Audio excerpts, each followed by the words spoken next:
Hello, everybody, wherever you may be. My name is Larry. My call sign is Kilo 7 Hotel November. Welcome to a very special edition of Ham Radio Live. Hi, everybody. Happy Thursday, wherever you may be. Folks in Great Britain, it's 8 p.m. Here in the Pacific time zone, high noon. We've got a very special guest today. In fact, I want to thank, first of all, Flex Radio Systems, ta-da, da-da-da-da-da, for being kind enough to come on the show to talk to all of you about Flex Radio, their history, their products, all kinds of things Flex. And Mr. Mike Walker is going to join us from Flex Radio Systems. He'll be answering your questions live. If you have a question about Flex Radio, he'll be taking your questions. Just type them in the comments section, and he'll be more than happy to answer those questions for you. It's a treat to have someone from a major manufacturer, and a U.S. one too, here on the show. So we want to thank him for coming. Mr. Mike Walker, welcome to the show. Nice to see you, my friend. Welcome. There. Hi, Larry. How are you? I'm good. Thank you. It's nice to see you. How are things in Toronto today? Well, it was...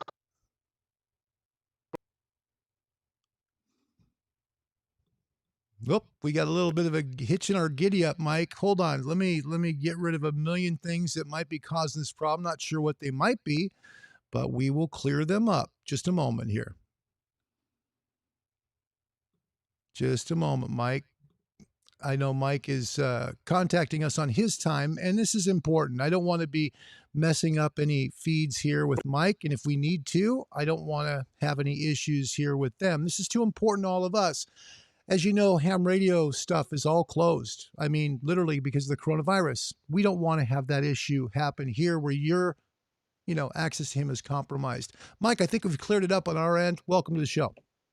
Thanks for having me. Yep, you're welcome. Mike, Flex Radio started out back in 2003 and literally created a brand new segment to ham radio. Could you talk a little about it for me? Well, I wasn't around then, but Gerald Youngblood had this vision. I'll put it very high level because I don't want to mess up the story, but the technology was coming out where we could start moving away from tubes, semiconductors, little tiny components that were, we had to change all the time, or if you got a new radio that you had to start over, to something we called software defined. And the whole electronics world, especially in the RF worlds, saw this as a great piece of technology. And ultimately, Gerald, I believe, went to a ham fest. I can't remember which one, showed this thing off. And the short story is, came back to a whack of orders. It just blew him away. And that ultimately was, I believe, in the SDR 1000 days before my time. I didn't live it. I wasn't aware of it then, but, he was on to something. Absolutely. And for those of you, again, this channel exists to help teach ham radio to people, to get you into the hobby. Mike, would you be kind enough to define what a software-defined radio is compared to what we normally think of as an analog radio? So I do a lot of club talks where I get invited to speak to club meetings over Zoom, which is great. Obviously due to COVID and this year, there's been a lot more of them, and we've reached a lot of customers. But and so I always bring this forward because we have two types of crowds in the ham radio world. We've got the guys like me and maybe yourself that just want to try the latest, greatest, right? They just want to, I don't care, I'll buy it and go out and play with it. And then we have the other end, the other end of the spectrum that are a little, I'm happy to wait. I love what I have. But in the RF technology and the radio technology, we started with Spark Gap. Mr. Marconi had something to do with that. But ultimately, tubes and coils and semiconductors and tuned circuits, which we still have part of that. And then we moved into semiconductors with transistors, and then it was into ICs, and things just got smaller. Well, they continue to get smaller, and we got to the world called software-defined electronics. And it was my test question to Larry earlier. It says, did you know you've probably had an SDR radio for a long time? And Larry, what is that device? A cell phone, yeah. Your cell phone is a software-defined radio. Absolutely. And so it just kept getting smaller. And I always politely pick on ICOM because I drank the Kool-Aid then, and I had a 756 Pro. Loved it. I thought it was the best I radio I ever had, and it I was did for the too. money. Yep. For the money, they hit it out of the park. And then they came out with a Pro 2. Guess what? Sell the Pro at a loss, buy the Pro 2 brand new. And then they came out with a Pro 3, same story, right? And this is where software defined fit comes in, is if we want to change how stuff works in the radio, we just send you some new code. And that makes, that's how in the earlier days of, I don't know, the Flex 3000, the 5000, then the 6000 series, every time we came up with new code, it was like getting a new radio. There was new features, new functionality, and even improved RF performance. Absolutely. And one thing I think that impresses me a lot about Flex Radio is you listen to your customer base. You guys have a large online gathering that people, it's a chat board basically, where people will talk about different things Flex. You guys pay attention to all that, don't you? Yep, and we listen to great comments, and we listen to all the hard comments, and sometimes you may not think we didn't hear you, but we actually hear you loud and clear. And and right now we're sort of paused a little bit in our development in the amateur world. That's no secret. It's no surprise. Because of the growth in Flex Radio over the last number of years, and I've been here probably 3.5. But about a year ago, Raytheon awarded a contract to the Flex Radio.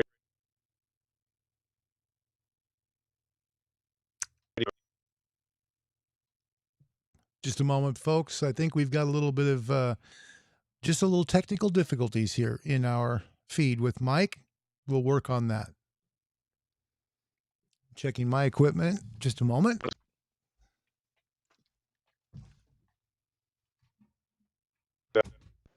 So that's how much did we lose there? Are we okay? We lost it. The feed somewhere got into the whatever sphere. So could you just repeat what you just said, please? Where do you want me to start? Go ahead. You started mentioning about how Flex Radio listens to its customers. Sometimes you grow, Oh yeah, but things have changed because of a government contract with Raytheon. right. So Raytheon come out, and you can read about that. About a year ago, Raytheon awarded a contract to Flex Radio Systems, and that's allowed us amazing growth. And sadly, I guess if you're a ham, and we keep this pretty quiet, we don't say much about it, but that has caused us to. Is that showing up? So let me just get rid of it. It's okay. Everything's gone. Um, that has just caused us to deflect a little bit, but grow in a different area. So this will all work out in the end. But we've tripled the staff of the company. We've probably more than doubled the real estate, and this during COVID, which is just an amazing problem to have. Absolutely. And so we'll get there. And that's the beauty of the technology and where we're going. But as a ham, if you're you're worried about this stuff and I don't really understand it, we don't do that. Don't worry about it, because what do we care about? We care what comes in the antenna, and we're still making our own antennas, and we care what comes out the speakers, like our headphones. Yep. We'll handle the part in the middle and allow you to play with it. And I think that's pretty slick. And you know what? We've gotten rid of the problem today of, I've got my radio right here. I can only have one other thing talk to it, like one computer doing one thing, my logging program or WSJTX. And the new architecture allows us to really exploit that and have multiple things do it without having to be a network guru, which we're really trying to avoid. And I think we're doing a pretty good job of it. I agree with you. We're live with Mike Walker from Flex Radio Systems. If you have a question for Mr. Walker, please type so in the comments section. I'll take a look at the comments and we'll get them on the screen for him. Mike, tell us, when you guys started out, before your time there, I understand, back when the 1000 came out, there were, some changes. You guys moved up, in technology as we got better technology.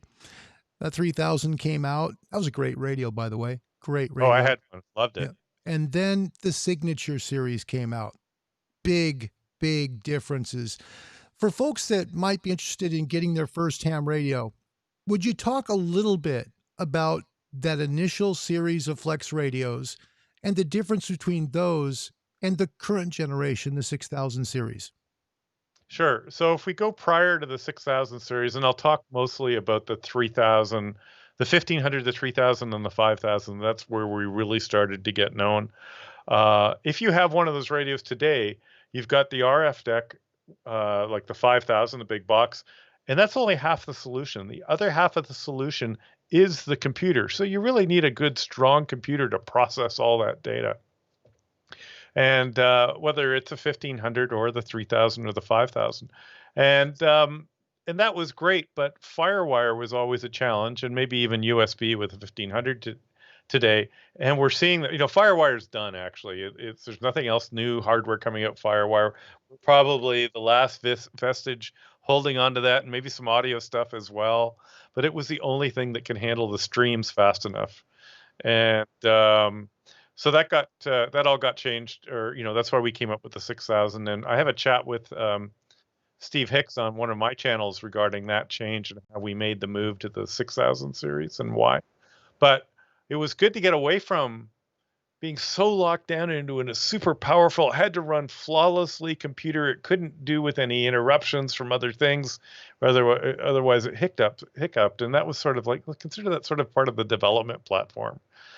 But the geeky, really, I want to play with everything under the covers guys like myself.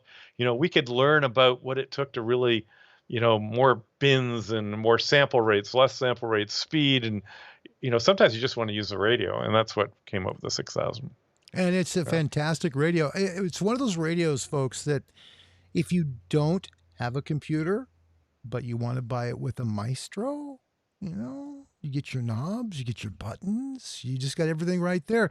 Did you have any type of influence on the development of the Maestro, Mike? No, not at all. But there are a couple of guys, big contester guys, and very close to FlexRadio had big impact on the layout of the Maestro, which is, if you look at one, has just the knobs you need. And I go back to picking on the Pro 3 or the Pro Series again, because if you ever wanted to, adjust the power or the mic gain, it was these remember the tiny little knobs under the display, Larry? Because you had one. Oh, so yeah. If you're tuning your amplifier and you're, well, wait a minute, I use power and I use mic gain and CW, all the time. Why are those not big knobs?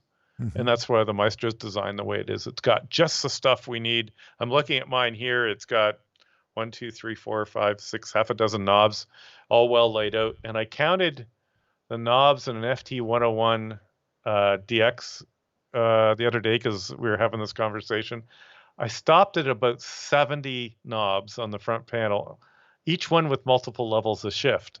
Mm-hmm. And I'm showing a Maestro now on the screen. I'm kind of blocking you a little bit, but I'm letting people see what the Maestro actually looks like. Knobs, buttons, but like he just said, exactly what you need.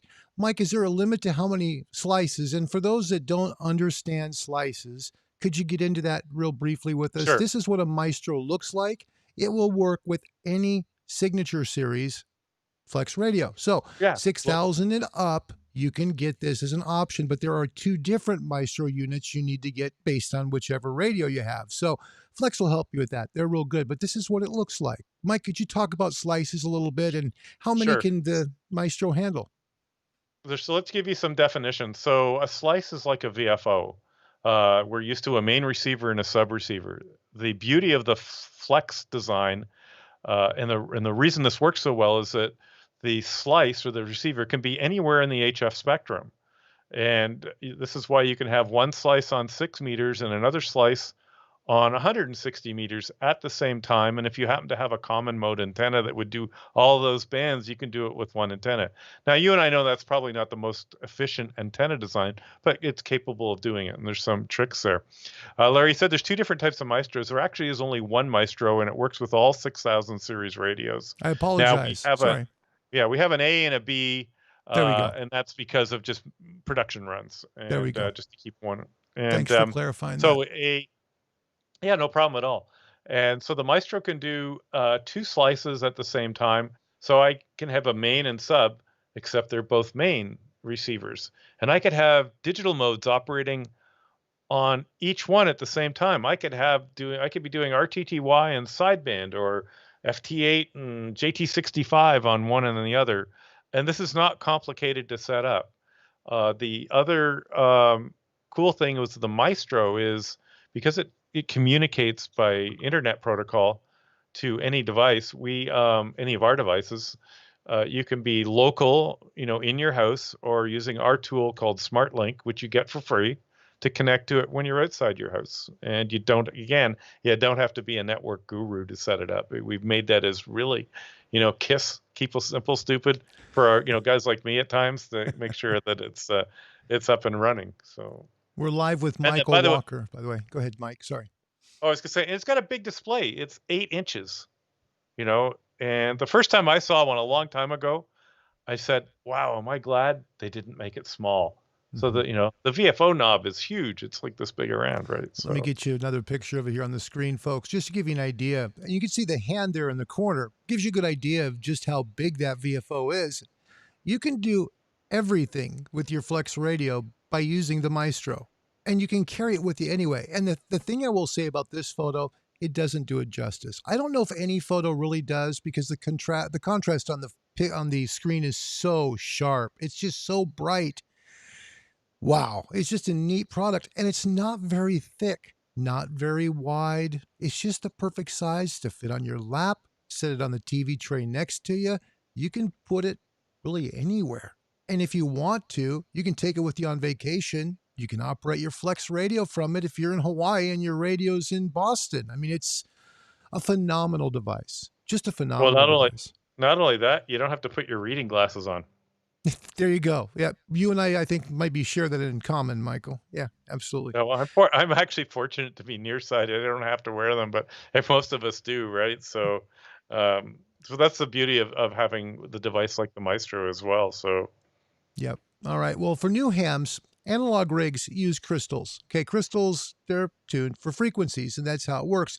Software-defined radios use a different type of technology to be able to get onto frequencies. It's all digital. So the flexibility of a digital software radio, a software-defined radio, is so stark. I mean, it's almost infinite in terms of its adjustments. The people who love extended single sideband, ESSB, wow.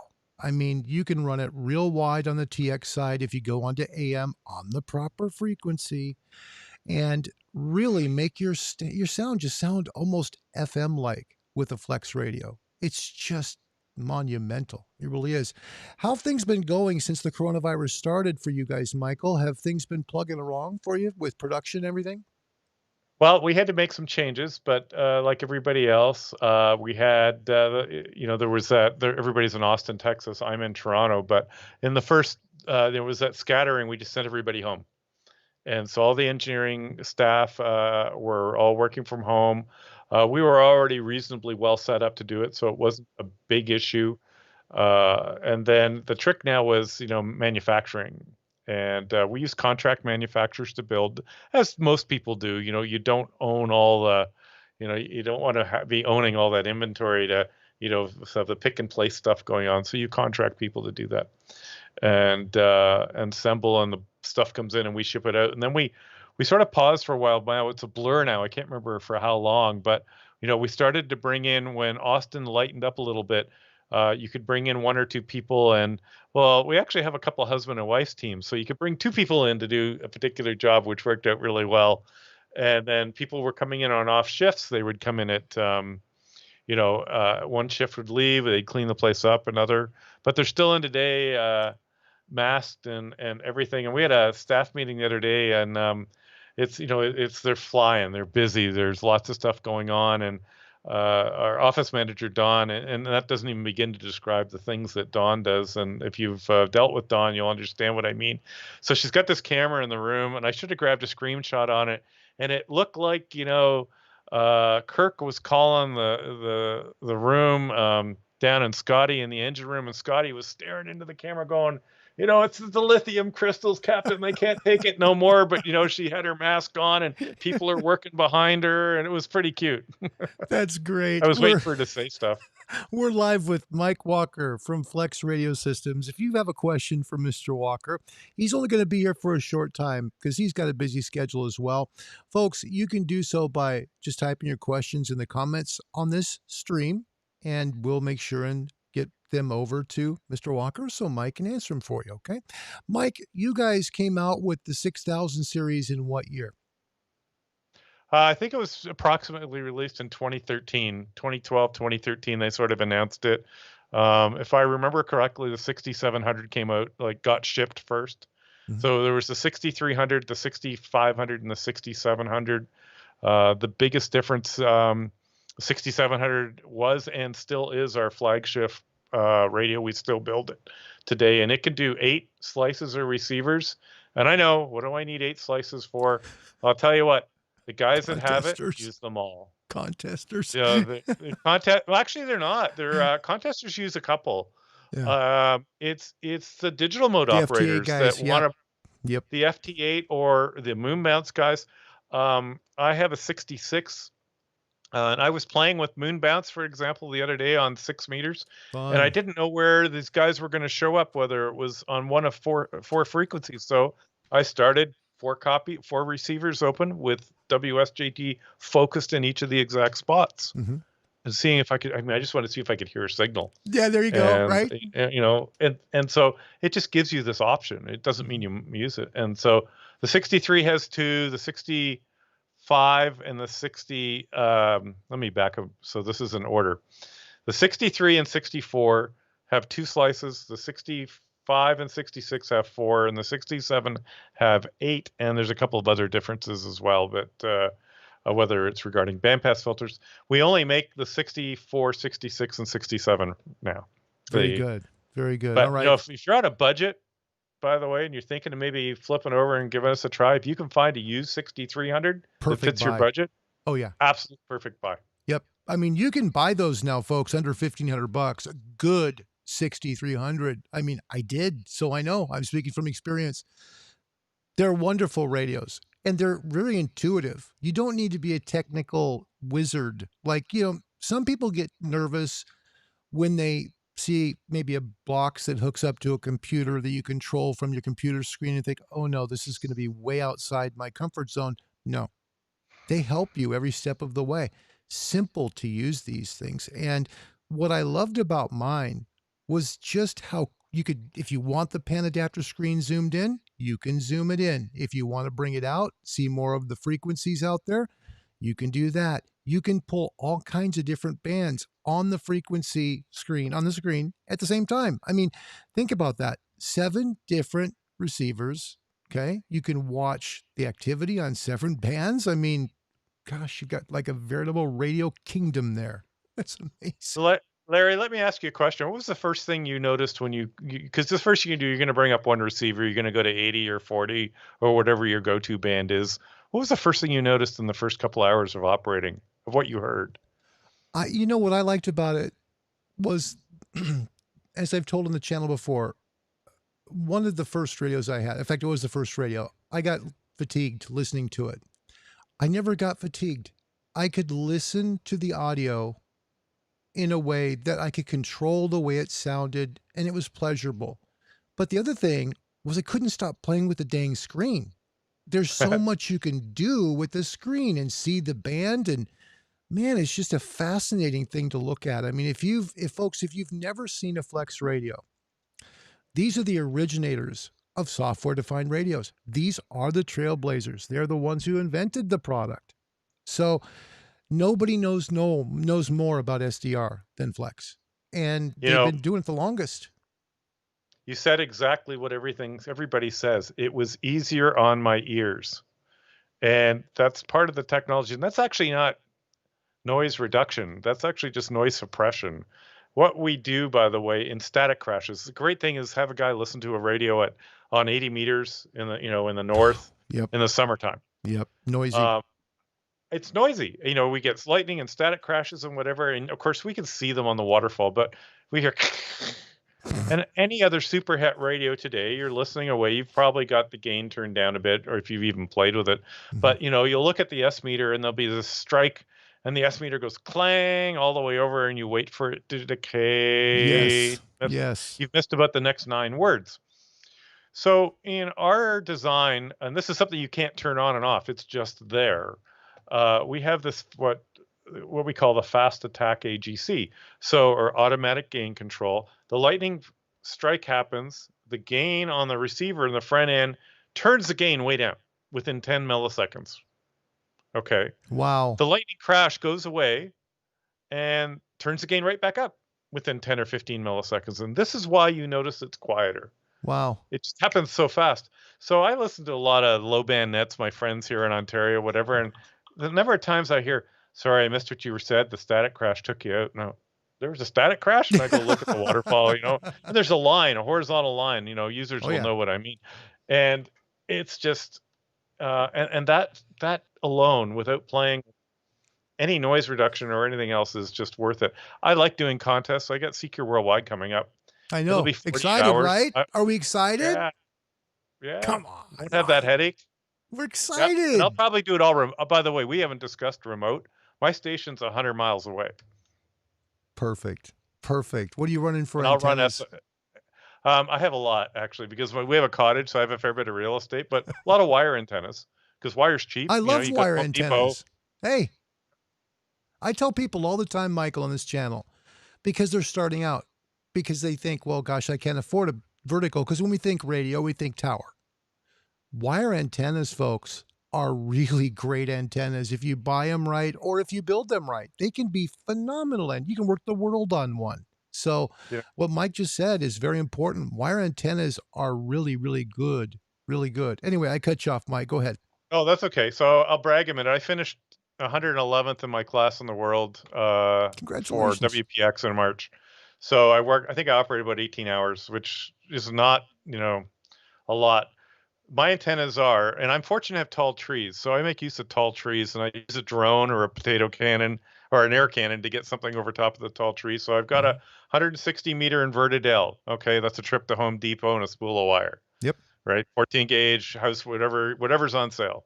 Yep. I've got an 80 meter, another 80 meter vertical for the low bands of 80. It's actually on the same feed point. So they both, I've got these elevated radials because I happen to have the room, but there are ways to do it smaller. And these 2 wires just go up in the trees. I've worked the world on those. So that's 80 covered. I've got another 80 meter inverted V, bit more wire, and it's on another tall tree. And and I'm not running LMR 400. I actually cheaped out of my coax because you can go buy 1,000 feet of RG11 feed line for $100. Yeah, that's true. Okay. That's true. And that's direct burial. That's outdoor feed line. So I use that. I wound my own toroids or onions, 1.5 to 1. So that takes a 75 ohms and matches to 50. Lots of circuits on how to do it online. You want think KMix FT240, but they tell you what to do. Not hugely expensive where you can buy them. Let's see, 40 meters. I have another 40V in another tree, but then I got creative because I have a bit of room as I made a Cushman design 2 element 40 meter vertical, which phases. Nice. You got a phased vertical. Nice. Phased vertical. So front to back, I can either go northeast or southwest. So Europe or Pacific. Perfect. It doesn't do so well in the US, so I flip over to the V, but I'm amazed at how well this works. I can get it, realistically, you should see 10 dB front to back, which is about an S unit, a little bit more. I get more, and I'm afraid to say people out loud, going, "Yeah, I see like 5 S units," and they're gonna call me out on that one. But I honestly do in some cases. And you sit there and AB back and forth, and it's just flipping a relay. Not expensive, more wire, a $10 relay, and some Bell telephone cord that runs out to it to switch the relay back and forth. So that's that. But I used 3 element stepper, and I have that on a 50-foot tower. That's and that takes me through to 6. That's pretty much it. Fantastic, Mike. What's your call sign? Victor Alpha 3 Mike Whiskey. Wow, very nice. Look at that. Victor Alpha 3 Mike Whiskey. So if you're ever on the bands, and you hear Victor Alpha 3 Mike Whiskey, you better be talking nice about Flex Radio, okay? That's okay. I get yelled at on the air too, so it doesn't matter. Oh boy, We're that's used to it. funny. That's funny. Well, we're honored to have Uh, you. I want to let folks know this because I think it's important to share. Mr. Walker here, he's the guy that actually helped start all of these interviews. And the reason why he did it was because, quite honestly, he offered to. It was literally from a email. It came in and, I had sent an email out. I'm going to put your call sign here on the screen so people could see it. All right. So it started that way. And he said, hey, you know, if you ever want an interview on the show, let me know. I'd be happy to do so. And the rest, as they say, is history. It just happened. So I want to thank you personally for that, Michael, because I think right now with the coronavirus, how it's closed everything off to ham fests and swap meets, it's really limited our access to the manufacturers. How has that been a challenge for you and the folks at Flex Radio to deal with this? It's almost like radio silence with the public. it's actually worked out really well for us. We saw it coming, right away in March, and my VP Lori and I immediately saw that the Hamfest started to fall. So you just can't sit on your hands and do nothing, right? And fortunately, ham radio is probably the original social distancing hobby. Amen. So why not leverage it? And so we started to, as you'll see, we started to do more YouTube stuff. We had a bit of bandwidth to do that. We started to do our biweekly show with interviews with some key people, and more Hamfest fell. And then so it was about a year ago. We started leveraging, saying, look, they wanted us to fly in for meetings, and this wasn't practical to fly in, and spend $2,500 or $3,000 for flights, car rental, food, and et cetera, to go away. So that's why we had already started there. Corona sadly gave clubs the push and got everybody. You and I knew people could do remote meetings and stuff. We went, I can't get my camera going. Well, did you try to buy a camera in the first end of March, Oh, early April online on Amazon? impossible. You could. Impossible. Yep. You couldn't buy cameras. You couldn't buy laptops. You couldn't buy extension USB cables. They were all sold. You think toilet paper was hard to find, folks? You couldn't buy webcams. They were gone. And they were gone for like 30 to 45 days. I remember I had a green screen on order because I wanted to. I like to do it before anybody else is, and I tried to order it, and then the delivery for Amazon Prime was a month. Yep. I went, wait, I usually get stuff that today. Yeah. I'm in Toronto. I get stuff in the afternoon, and That's funny. I know it well. Yeah. In fact, Mike, we share that in common because I was looking for a green screen as well. Same time. And all of a sudden I think it was January, early February. I looked at it. I could get it like 2 day ship and then went back to it in March. All of a sudden it was out until April and then shipping became late May. It was just awful how things went. Mike, you talked about podcasts and how you stay in touch with the folks. Would you mind sharing that with us here on the show? How, where your podcast is, how people can tune in? so there's a couple. We have a company one that I do every other Friday. It's at 3:30 Eastern. It's myself and JP, who's our sales manager, and we'll talk a little bit about whatever we've got on sale. And right now it's a little tight because we do have some delivery issues with raw materials, but it's not that bad. So we'll talk a little bit about that, and then we'll try to have a guest on, and we'll talk. Oh, I don't know, maybe a bit about the company or some technology or whatever we can do. I'm finding that some of my developers who I've talked to are amazing people, but they're really shy. Yeah. So it's hard to get them on the air. Yeah. So that's one. Dan, our service director, and I are starting to do some really basic videos on Wednesdays about, what is a network? Because a lot of our ham operators have no experience in it. So we'll do a little drawing on a basic network. We just did one yesterday on a SmartLink, which is our remote connection. Again, it's very common to feel like you need to be a network engineer or you need to be that sort of education level. And believe me, I get it. Because as you called me, I was sitting here trying to figure out how to build a bootable USB key for a Windows PE device. And I'm sure there's hams out there that do that all day long. And I'm on the Windows site, downloaded this, installed this. Okay, so now go here. Well, is that a DOS command or command prompt? What So, and of course, our engineering team in a meeting, so I can't get hold of one of them to ask. But that they just assume this gap, and so I actually take those life experiences on what I'm trying to do with something new and say that's certainly a lot of our customers feel that way at times. So we're trying to bridge that, Live and with Mike. Oops, we're trying to really also promote. And I'm going to ask any ham that's watching mentoring. Please reach out and find a new ham and help them. Give them stuff that you're not using. We don't need the money anymore. Hey, you want my handheld? I'm not using it. If it gets you on the air, have a nice day. Amen. Do you really? Yep. So live with Michael Walker from Flex Radio, Victor Alpha 3, Mike Whiskey, live with us for a few more moments. If you have a question, please feel free and type it on the comments of the video. We'll make sure and add it to the show. Mike, you talked briefly about 3:30 Eastern time, the podcast you do. Where can people find that? So you can find it on Fridays we have a Facebook group, Flex Radio Enthusiasts. That's where it comes immediate live, and then on our our YouTube channel, Flex Radio, all one word, and you'll have the right one if you just search, because it'll have the Flex Radio black and white logo on it.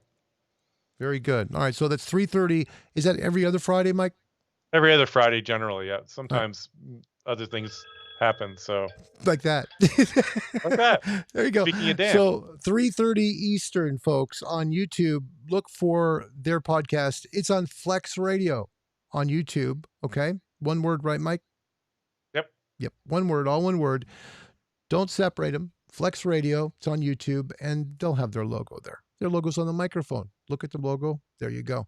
Also, Facebook people, it's on their Flex Radio Enthusiast page on Facebook. So you'll be able to connect up with Mike and the gang there at Flex Radio to talk about Flex Radio. And maybe if you're having a problem with yours or you want to troubleshoot something, they're there to help you. That's part of what they do. There. We also have, by the way, we're one of the few companies that has a full-time support staff in North America. Isn't that great? We have a whole, so we might punch great. over that way, but because that's the way you get tracked and everything gets handled correctly. But yeah, absolutely.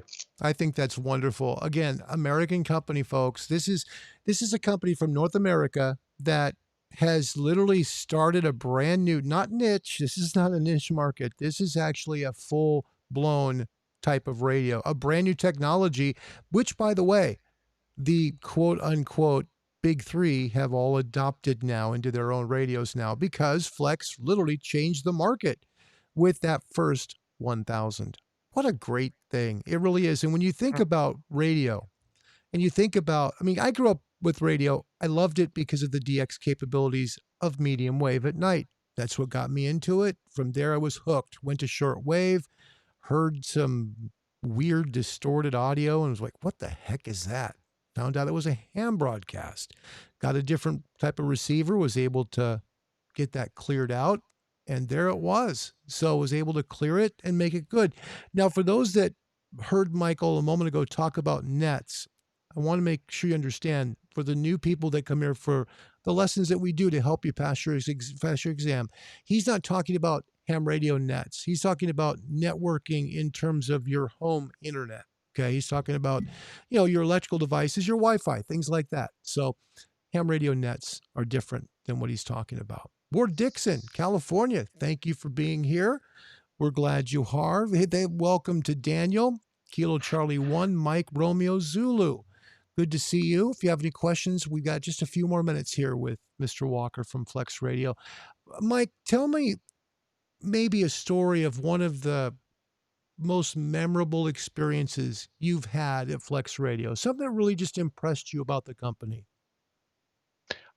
First off, the people are amazing. I've worked I come out of the IT world. I come out of the data recovery, data protection world. So I've worked for the IBMs, the EMCs, and the HPs of the world, and I had a great time there. But wow, this group is, it started as a family-run business. We're 3 times the size. It's still a family-run feel to it. There's everybody just trying to do the right thing, and It's not a mean bone in a body type of thing. Nobody's on a hidden agenda. We're all trying to be as successful as we can. So, from Gerald, Matt, Lori, Steve, they know, and everybody else, I know who they are, and people I date with all day long. And you can ask that as well. But we also have a group, like a lot of companies do, of advisors and people that are really close that just love helping us out and volunteering. You've maybe met some of the guys at flea markets like Lou or Dave or the other Dave. There's a whole bunch of them, and we have such a good time, and we try to have a lot of fun. So that's one part, and you know, I just thought when I started it about three and a half years ago, and the first month was really overwhelming. It's just in kindness and everybody wants to be successful. So it's all you can ask, right? There's not one day I haven't woken up today and got, oh, I got to go to work today. That this doesn't happen anymore. Live with Michael Walker from Flex Radio. When you like what you do well what you do, and that's really pretty cool. That's really pretty cool. Mike, one question I have here that I'd like to talk with you about. Let's say that somebody'd like to buy their first radio, or maybe just buy it up, get a radio, move up from, say, a starter radio that they purchased, used on QRZ or someplace else, or maybe bought it new years ago, and they'd like to buy a Flex Radio or a Maestro. All right. We're now on October. This is the 15th. Is there enough time that folks could maybe order something from Flex and have it by Christmas? Maybe. I don't want to put you on the spot, but I think it's important because we are entering the holiday season.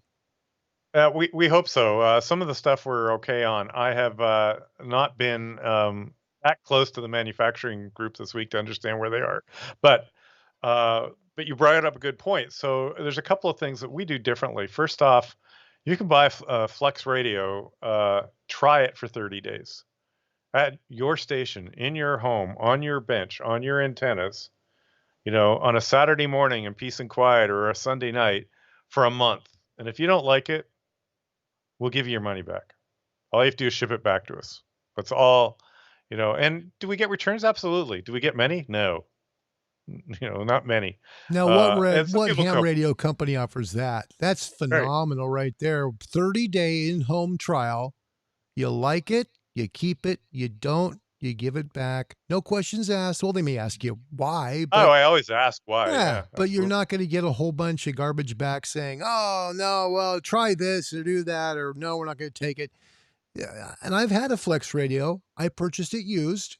However, I can tell you that the customer service I received from Flex Radio, because I had questions, they treated me like I bought it brand new. They're that good in customer service. Yeah, we don't care. Yeah. So, when the other thing we ask is if you do that, and we find because there's a slight change in how you use the receiver, that ask questions, give us a chance to coach you on a few things. And one of them is the AGCT. There's no RF gain. We actually deal with how we control the automatic gain control. It's the automatic gain threshold, most powerful tool out there. So there's that. We have trade-in programs. You can trade in your 756 Pro 3 because we were picking on everybody about those all day long. And we partner with a main trading company out of Paris, Texas. They actually take care of that used radio, and we come up with a dollar value. It's probably a little less than what you're going to get for it online, but you know who you're dealing with. So that's very handy as well. We trade in Flex radios for Flex radios, and so that's just a couple of different options. And we try to make it work. I'll be blunt. We're in the business of trying to make money. I mean, that's what commerce is about, or so people have jobs so they can put their kids through school and whatever. And that's money makes the world go around that way. So, but so that's, I think, that's an amazing. How many times you walked into a ham store, and I managed a ham store before, and you looked at, let's pick FT1000D, and you're on the store antennas. And while they're great antennas, they're usually in a light industrial area. They're not out in the environment. It's noisy, and you can't give it a fair shake to how the receiver works. You can give the knobs a fair shake, but you get the idea. Yep. And sometimes those knobs, unfortunately, do shake a little bit. So, yeah. Anyway, it's another story. By the way, I do want to share with this on the Maestro. Solidly built. I mean, the knobs don't have any real wobble to them. They're very smooth. Now that sounds weird. Of course they're smooth. They're a knob. No, no, no, no. If you've ever used some gear before, it comes that way. That's just unfortunately the way it works. But Flex uses some pretty high tolerances when they build everything, and especially in the Maestro, it is, man, that Maestro is a work of art. I can't talk enough about it. Yeah, I was going to show you one, but I was going to pick my camera and move you to show the. We have another radio, by the way, we haven't even talked, called the M model, which essentially has a Maestro stuck to the front of it, but it's all one unit. So you can have a 6400M or a Yep. 6600M with a front panel, and you can actually go in what I call picnic table mode. So you can take the whole thing, put it in a picnic table, hook up a battery, hook up the antenna, and use it. So there's some people think you got to be connected to the internet or a network to use your radio. In fact, you do not. We've got cool ways to. Well, first, the M models don't need it unless you're updating the software. There's a little bit of exception to everything, but that part's fairly automatic. Heck, you can even take a Maestro in one hand and a 6400 or a 6300 in another hand and say, "Hey, I want to go to field day." Oh, do I have to bring, do I have to bring a router or a switch? Actually, you don't. You can actually take a 6-foot LAN cable, hook it into the Maestro, hook it into the radio, and you'll be connected. Yep. We You'll do that spend at more time Hamfest hooking all up the your time. antenna than you will hooking up the Maestro and the Flex radio. Absolutely. Yeah. Yeah, I it's agree called with you. link local is the IT term, but that's the way it's designed to work. Very good. Michael, any last words you'd like to share with the people here? And again, we want to thank you and Flex Radio as well for your kindness in coming on. Thanks, buddy. You're a good man. No, Anything just you'd a like to bit share? more bit more of a commercial. So you can email us questions at info@flexradio.com or sales questions at sales@flexradio.com. If you're thinking of a trade-in, send it to sales. The more detail you can supply, the better. The condition of the radio, smoking, non-smoking, any accessories. Take the time to make sure you don't have any filters in there that you didn't know you had, because filters are expensive. They really bring up the price of a used radio. They're Yes. both, well, I'm in Canadian dollars, about $100 a filter. But if you don't actually, I have one here. If you don't know what a filter is because it's new to you, usually they look like this. Yep. Okay, that's an ICOM filter. Anybody need an AM filter? I don't know why I have one. And type of thing. And because I just found it about 20 minutes ago, and Sure. or just before you called, because I was looking for a USB chip, and that's where I toss them all. And anyway, so yeah, all good filters. Elecraft guys, if you happen to be moving up for changing, you have to list all their items because they're all incredibly valuable. There you go. It'll do you good. Question quick from Daniel Lampkin from the show. He says, I'm pretty new to ham radio. Got his technician license in February. By the way, Daniel, congratulations. Way to go. And he is licensed up already to general. Wow, in August. Great work. Now, You so he rock. still hasn't jumped into HF. Does Flex have anything geared towards beginners? So the 6400 is geared to beginners in the below 6 meter world. Now, depending what your budget's like, I actually we support transverters incredibly well. My 6600 here beside me has I have it on satellite. We're using two transverters, a VHF transverter and a UHF transverter. So, but beginner and ham radio is sort of hard to talk to because there are just so many parts of beginner ham radio. Heck, I'm trying Moonbands. That's beginner stuff for me. So, but if you're thinking of getting on HF, yeah, go for a 6300 to 6400, some wire antennas maybe, long wire and a tuner, a good random wire tuner. Believe it or not, you can work half a world on that Absolutely. Without an amplifier, by the way. Yep. without an Without amplifier. an amplifier, folks. My Flex, I had a 6300, bought it used, and without an amplifier, off of a dipole at 48 feet, I worked all the way into Indonesia. I mean, the thing that I think I liked about Flex Radio, Daniel, was it wasn't so noisy. I mean, for me, I got fatigued. My first radio, it was from a different manufacturer, and it was just very noisy. And so I got what's called listening fatigue. After a while, you listen and you finally just have to get up because you're getting almost a headache from hearing it. Flex, you don't have that because not only do you have infinite settings that you can make it sound better, but you also have the opportunity to not have to buy a real expensive speaker because it's using your computer speakers. So if you've got decent computer speakers, you're set. You're set. So Daniel, great question. Thanks for asking that. We appreciate it.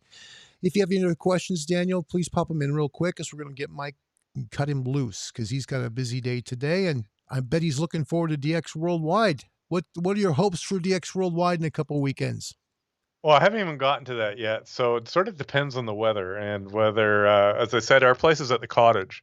Now, generally, we're closed by now, but because of COVID, I don't know if you know, there's about 11 million people in the Greater Toronto area. So we've taken off to the Kawarthas area of Ontario and been up there all summer. And I just happened to be back today to check the mail, make sure the water tank didn't burst and all those things. And so I'm hoping to operate up there if the weather's warm enough, because the building's not really set for winter. But I've seen a foot of snowfall too on that week, coming back from a multi I did with a friend of mine, 3 hours north of here, and we didn't even make it home. It snowed so much. Wow. We didn't have our snow tires on yet, and so my goal, I'm hoping the bands are reasonable and there's room for us to spread out.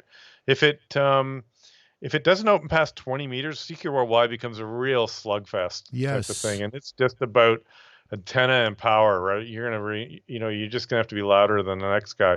If the bands happen to open to 15 and 10 meters, it's a beautiful contest because there's so much space.